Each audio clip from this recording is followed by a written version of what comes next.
I am never prepared for how loud that is.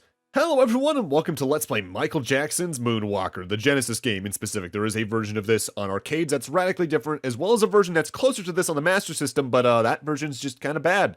Not that the key game's that great to begin with. Gonna be altering my controls really quick and just get on into it.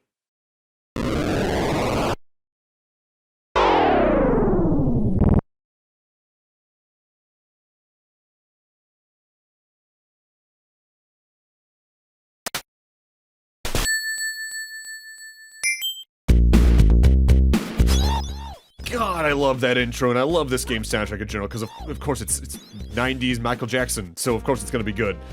So, Moonwalker's a bit of a weird game mechanically. Your goal in each stage is to rescue children, which we'll just avoid the elephant in the room joke with that, because everyone's already made it. Michael's attacks are very limited. You basically just have a dust fling, and even then the strength and range of that is variable dependent on your health bar on the bottom, that's the blue bar. When your health's blue, your attacks have more range. When they're yellow, their range is reduced. If you're at red health, which is the minimum, you're just doing punches that are gonna do jack and shit. You can throw your dust upwards if you want to though, but that only comes in handy in a couple of cases. Just make sure you check every door and window along the way in order to find the kids you actually need to find to beat the stage. Although the kids are in set locations. Hey, you'll never catch me! Time for our first boss fight, but instead I'm going to charge up my magic ability and get to about half health.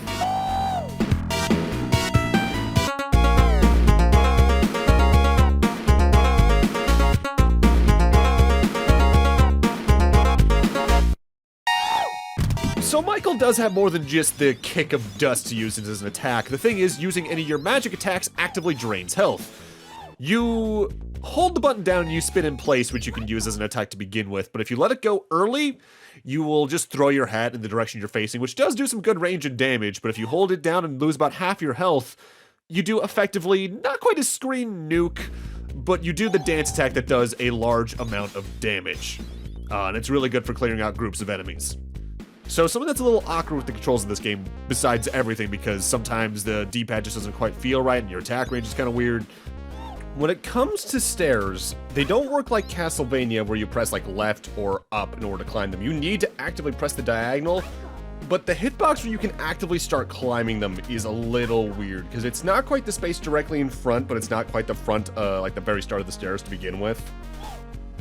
And getting used to that can take some time, because you are going to be climbing stairs in a majority of the game's levels. Though also, if you're going downstairs, you can press the magic button, whatever you have it customized to be, and you will slide down the banister, and you can take out enemies in one shot doing that. You don't take contact damage when you're doing that. MJ's health is a little bit lackluster in that enemies can drain it pretty quickly if you're not careful, but every time you rescue a child, you do get healed, and every time you rescue every child in the stage, Bubbles shows up and will actively point you towards the area of the stage where the boss fight happens. I am actively, like, looking at maps to rescue the children in such an order where I'm usually pretty close to where the boss fight happens anyway, but if you're going through and just rescuing whichever ones you find in whatever order, you might have to actively get pointed in the right direction. At the end of every stage, your score is tallied. Score doesn't really matter, though, because it's an older game. It's just there for bragging rights more than anything. So I mentioned that there were other versions of this, and that the Master System is just the same as this, but the arcade version is closer to an isometric beat-em-up, where instead of throwing dust out of your hands and feet, Michael actually uses outright, like, hand lasers that you charge up by moonwalking. I'll probably do a separate LP of that at a different point down the line, like I'm going to for the Genesis or arcade version of Joe and Mac, just because when the versions of the game are that distinctly different, I feel like they do deserve different LPs. But as for my own experience with this, as well as the movie that this particular game is based off of, I first found out about this game via the AVGN review eons ago. And even at the time I could tell, oh yeah, this isn't great. But it's such a fascinating existence, given the other projects in the gaming sphere he worked on at the time. Namely Sonic 3, because we finally had Yuji Naka confirm that outright, just prior to him being in prison for insider trading. Albeit, what's kind of weird about that is it seems like with Sonic 3 in particular, that was largely just his sound team, namely Brad Buxer and I think one other person working on the soundtracks. Micheal was apparently a lot more hands-on with the arcade and Genesis Moonwalkers, to the point where he's been on record as stating he actually doesn't like the Genesis's sound font selections, which is funny because genuinely I think the Genesis version of this game's soundtrack is the best version of this game's soundtrack. Because the arcade version, there's a couple of songs that sound a little better, but there's some that sound a lot more tinny, and the Master System, well, that's just a much inferior console sound chip to begin with. After I saw the AVGN review, though, going back into it, I actually went out of my way to play this, just to see if it's as weird as it looked like it felt, and yeah, it is. There is an element of flashiness, though, that can be found, I find, in the game, if you're really good about managing your health and using the magic system well, because spinning all over the place does feel good. Getting the dance attacks to go off does feel great, especially if you're good about ending the stage with them. But also, there's a little bit of flashiness I don't start doing for a little bit in the game. If you actively hold the attack button after you do it and then start moving, you can actively moonwalk places, which there's a level of not giving a shit to that actively feels good. Like, you're not taking this seriously at all, and I enjoy that. So what's kind of funny is, even in structure, this game's a little bit similar to Sonic 1 with how its stages are laid out, in that there are 6 zones, and 5 of them are split up into 3 acts. The only exception is the final zone, which is just a final boss fight. The third act in every zone, so to speak, is where the active boss fight for an area is. And usually it's just a stronger version of an enemy from that stage. For instance, the boss at the end of round 1 is just a stronger version of the Mafia guys that are located throughout the area. This is my favorite song in the game. Beat It is easily my favorite Jackson song. Something I don't actually do in this stage. There are several objects in the game that will only interact with you if you actively spin on top of them. And if you spin on top of the fire hydrants located throughout this particular round, they'll actively spray water out at the enemies. And there's an active mechanic you can go out of your way to trigger in this stage first, but it requires going very out of your way, and I'd rather start that in the next stage because I can rescue the kids in a very easy order this time around. Now, I am more or less going out of my way to only open up the objects that have the kids we're meant to rescue. The other things you can open will either have nothing, an enemy that'll walk out of them. In fact, enemies in this game will randomly walk out of the things you can open to begin with. In some cases, how they spawn. But also, sometimes they'll have bombs that are there to damage you. I think in particular, even in this very stage, the window to the left of where you start has a bomb waiting for you, so be careful there. Time for the second stage's dance sequence.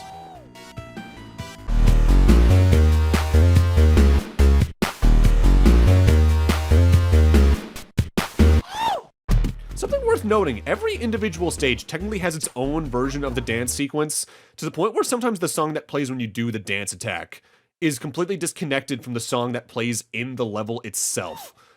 To the point where there's even different versions of this game, different revisions that actively change what songs play in certain cases. I'll talk more about that in specific once we're in the next round, though.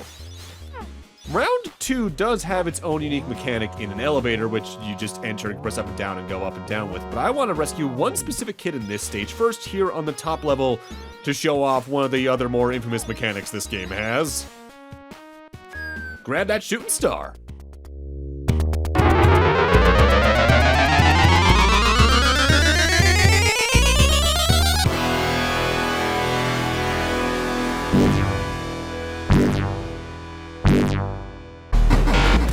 Beware the might of Robo-Jackson. So in multiple of the game's stages, starting from the previous one, if you rescue a particular child first, a shooting star rains down. If you grab it, you turn into Robo-Jackson, who is just a reference to like the final 5 or so minutes of the film. While you're Robo-Jackson, you are completely invincible to enemies, and you have 2 attacks: a laser that'll kill things in one shot anyway, or a scatter bomb that will do the same thing but actively costs health to use. It does have a greater range though.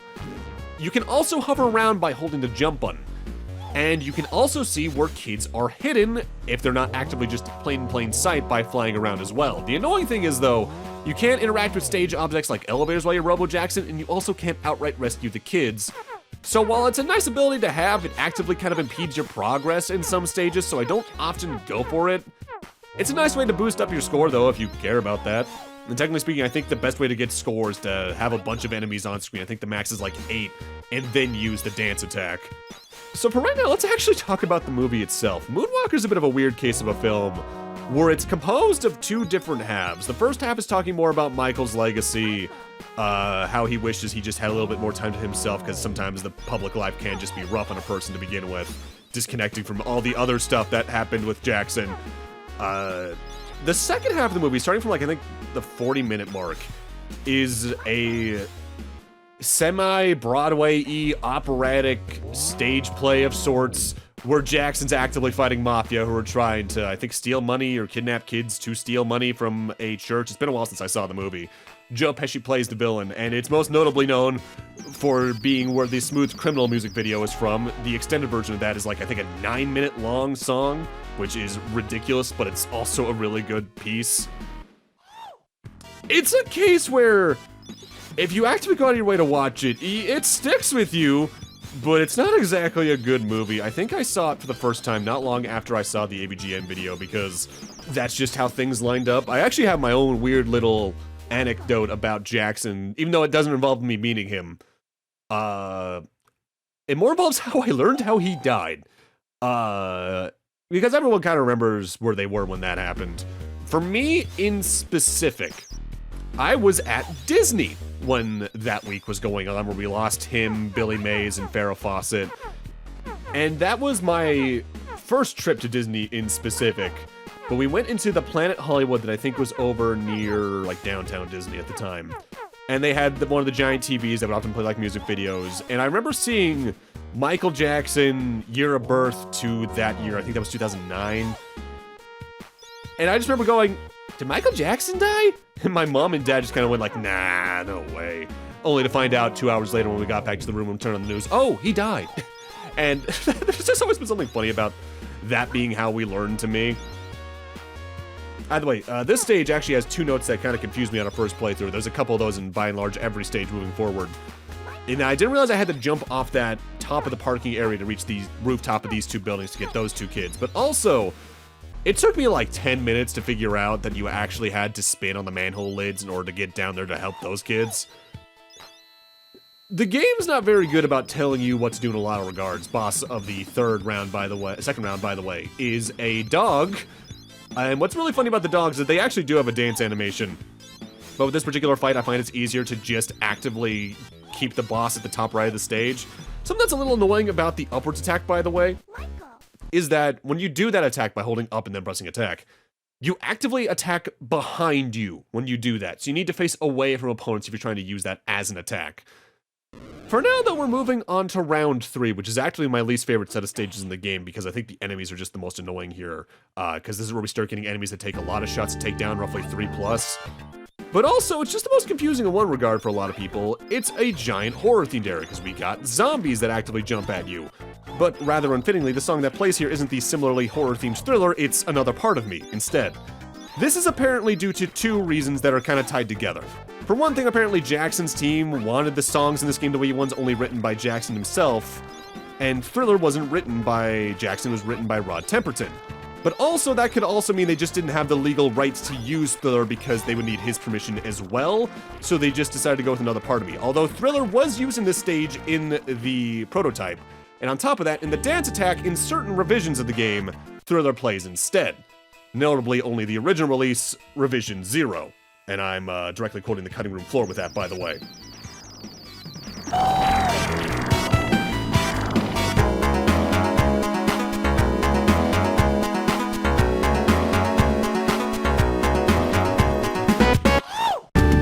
Also, I'm playing Revision 0, so in these stages, Thriller is what plays when I do the dance attack.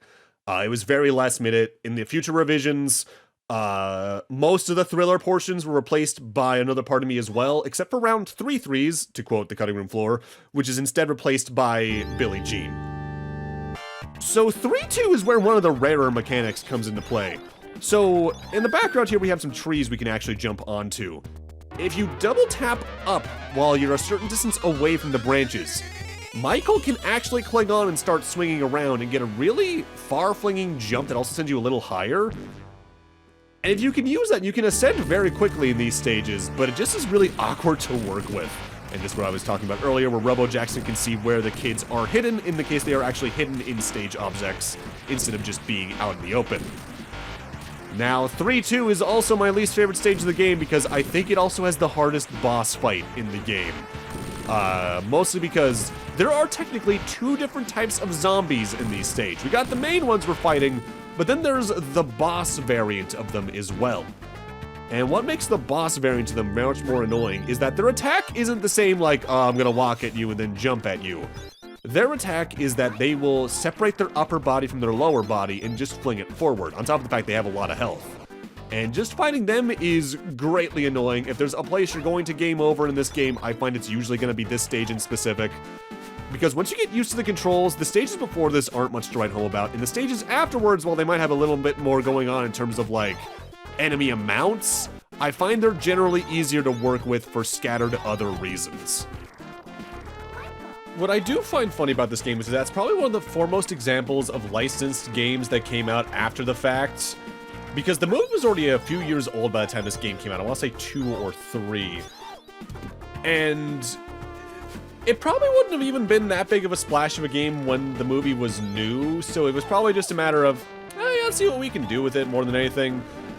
And there's a part of me that misses that period. Not because the games were good. No, usually licensed games like this were bad. I'd say 95% of the time they were bad. The good ones were the exception to the rule rather than the standard. But at least it gave you a good idea of what games you should generally avoid picking up. Whereas it feels like starting from like the mid PS3 gen, it got a lot harder to tell what games were going to be good or bad ahead of time. Because the marketing for the bad games was usually more focused and usually was better at hiding what stuff was on top of the early like completely CG trailer stuff and all that. Here's the zombies in question, by the way, that split themselves up. They are much healthier and harder to deal with. When enemies like these, I actually don't recommend using dance attacks until the later parts of their health bar, and even then, since health bars aren't visible, you're probably better off just spamming the normal attack and taking what hits you can along the way. There is a weird amount of strategy to when you should use the dance attack, if you should whatsoever, and I find that kind of funny in retrospect. Thinking about it, though, I guess we are kind of going back to a time where we're getting more and more bad licensed games, because that recent, like, shovelware-y Kong game feels like a signal of us returning to that. I guess those never really went away, thinking about it. It's just that they stopped being on consoles for the most part and were relegated to handhelds or the Wii. And even then, by the time of the 3DS, we were getting a lot fewer of those, and when we got a licensed game on it, there was usually at least a higher chance they would be a bit higher quality. Like, I know there was that weird, like, I think it was a Wii U, Switch, or 3DS game that was based on Ice Age that was apparently a good 3D platformer. There was that Adventure Time game that was apparently closer to Zelda 2. The point is, game development is complicated. And sometimes you just need to rush through things to meet deadlines, and that makes for lesser products. And that's what happened a lot of the times, it feels like, during this particular era of licensed gaming. What really makes the zombies such an annoying enemy type, even outside of the boss variants, though, is that they're just much faster than basically any other enemy type in the game. On top of that, their main movement being jumping around means they're likely going to be out of range of most of your attacks, and they can just surprise you from even below you in some cases. It makes them just really annoying to deal with. Thankfully, because the kids always recover some of your health, you aren't too far away from a health restore all the same, but going into a boss fight at like lower than half health is a death sentence in a lot of cases just because of their range versus yours at that point. Although I should note, this game's actually relatively generous when it comes to what happens when you die. When you die in a stage, you keep the amount of kids you've rescued, so you don't have to start all over, and if you die at a boss, when you respawn, Bubbles immediately goes onto your shoulders, and you go over to the boss fight again. So the boss fight for round 3 of this particular stage is more of the zombies that split up, but now instead of going across the screen with their bodies, they now go high up and go left and right, dropping what look to be socks or daggers, but I'm assuming it's meant to be some sort of vomit or intestinal pieces onto you. When there's 2 of them, it's actually a very annoying fight because spacing yourself in such a way to avoid both of their attacks is pretty rough. Once you get down to 1, it isn't too bad. But with that, I'm going to need to end this off here. Thank you guys for watching, and in part 2, we're going to go finish off the game. See you guys then.